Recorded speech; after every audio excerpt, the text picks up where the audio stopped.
د خوست ښار په ختیځه برخه کې یا دوه سرکونه چې شاوخوا 2 کیلومتره اوږدوالی لري د بنسټ ډبره د یو لړ ځانګړو مراسم په ترڅ کې کېښودل شوه. د مراسم پر مهال خوست ولي وویل بیا رغونه ته ژمن دی.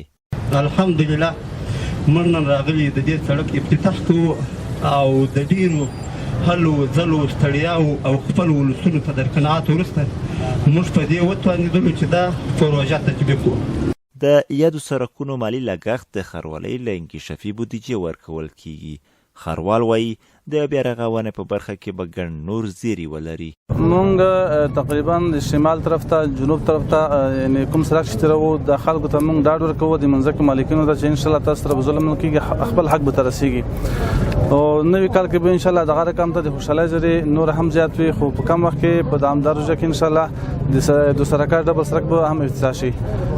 نور د منځکي مالکین چې دي هغو ته بیا هم دا ډاډ ورکوو چې تاسو نه خفه کېږئ او مونږ به انشاءالله تاسو سره ظلم نه کوو. د استملاک کمیسیون درته ټاکلی د استملاک قانون اصولو مطابق به تاسو ته خپل د منځکي عوض درکوو.